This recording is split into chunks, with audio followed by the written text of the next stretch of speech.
Hi everyone, we are the retail group. Today we are here to discuss the topic predicting customer behavior, preference, and needs. My name is Anantha, and my team members are Kenneth, Namitha, Ashley, Alishba, and Renita. Today we will be going through the industry overview, problem statement, research objective, research questions, data description, and finally the conclusion. So, to talk about the industry overview, I hand over to Kenneth. Thank you, Anantha. Hello, everyone. My name is Kenneth, and I'll be discussing the Canadian retail industry overview. Retail is a diverse industry. It includes everything from department stores to coffee machines, from the town square to the digital storefront. The retail sector plays a key role in bridging the production and consumption, and as a result, it directly affects the Canadian economy. The Canadian retail industry has big consumer market that is perfect for related businesses, with the retail sector being an important one. Since 2010, the Canadian retail businesses have seen tremendous improvement and it expanded considerably between 2012 and 2019. However, as a result of the epidemic, the sales fell in 2020. Retail e-commerce was one of the few sectors that made huge profits during the pandemic. E-commerce boomed as the in-store sales fell by 25% during the outbreak.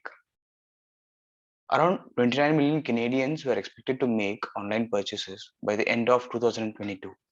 Despite respectable numbers, the Canadian retail market lags behind the US retail business. Now, my teammate Namitha will talk about the problem statement. Thank you. Thank you, Kenneth. My name is Namitha, and I'll be running down the problem statement.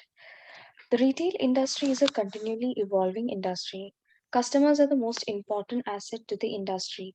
Hence, it's essential to the retail industry to keep their customers close to their stores and to ensure that their needs are being catered to.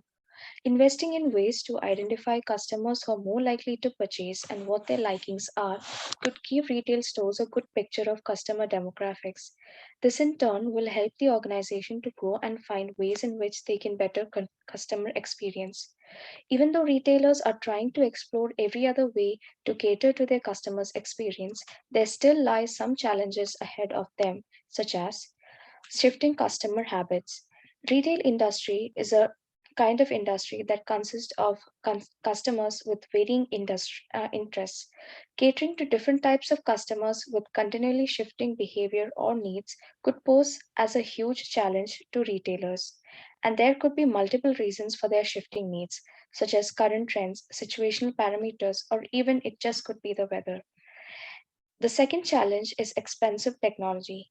Many retailers, such as small retailers, would not be able to afford to invest in high end tech, but well established retailers would be able to do so. This serves as an advantage to bigger retailer stores over the smaller ones. The final challenge here that we have is the lack of communication with customers. Retailers failing to keep their customers engaged and informed about the latest deals and offers, as well as not putting in efforts to reach out to customers and understand what they expect from retailers, is one of the major challenges within the retail industry. If these challenges are overcome, there are a couple of opportunities that retailers can take advantage of, such as increased turnover and increased brand or organization value. Thank you. Now handing over to the next slide to Ashley. Thank you, Namita. Hi, everyone. I'm Ashley, and I'll be talking about the research objectives. So, our research objectives consist of three main points. The first one is customer preferences. Here, we try to understand what are the most selling products or what are the most sought out products. With this understanding, we can better display the products in stores and all related items that will strategically encourage customers to purchase not just one, but many items. Also, more emphasis should be put in how customers react to the store's display of products and how effective it is in terms of sales. This can help us understand how to effectively display our products for a better reach to the customers. The next objective is understanding multiple ways to keep track of shopping behavior. We aim to prioritize customers who often visit the store to make their purchases. With this data collected over some time, we can predict what a particular customer will potentially purchase on their next visit to the store. Such information can be used to understand customer loyalty and can help in customer retention using certain strategies.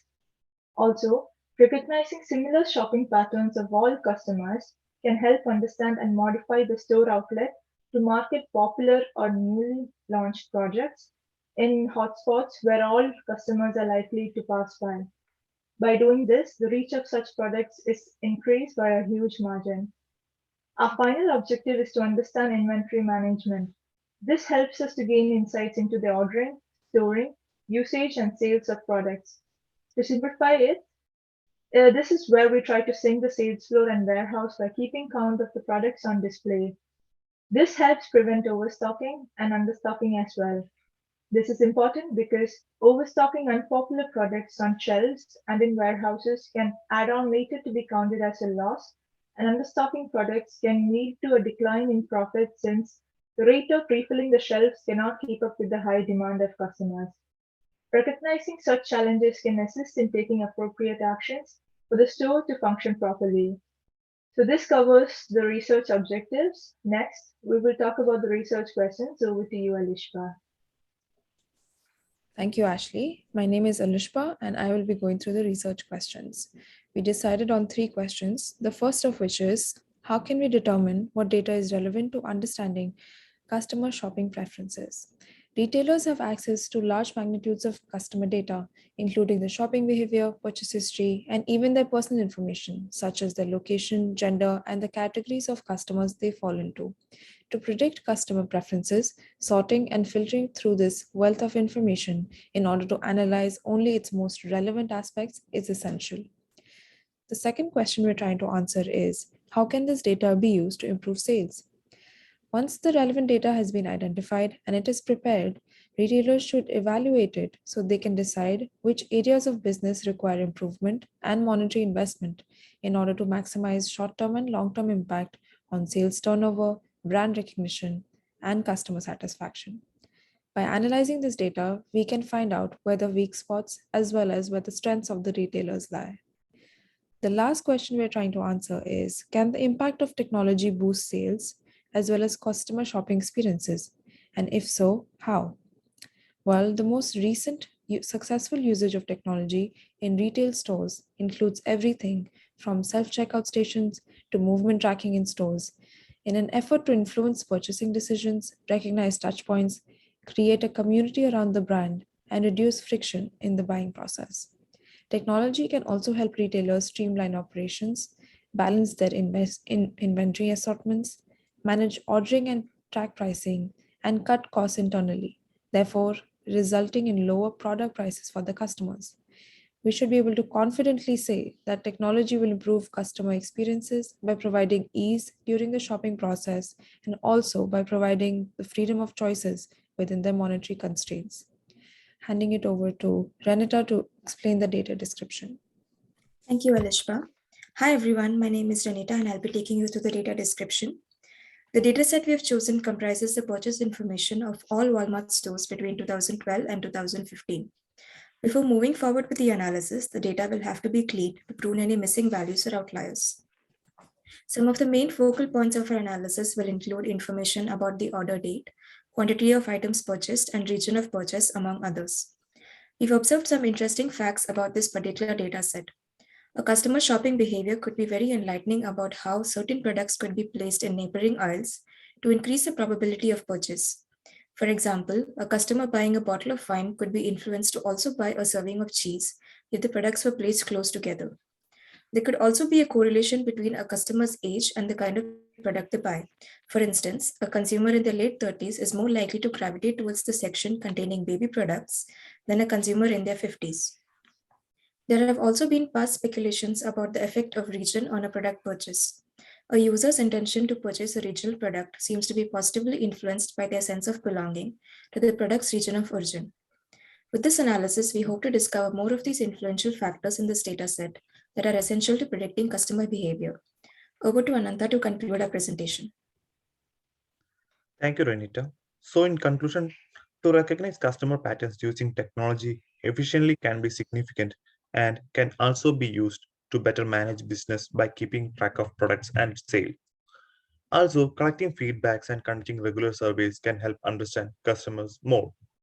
So this concludes our presentation. Thank you.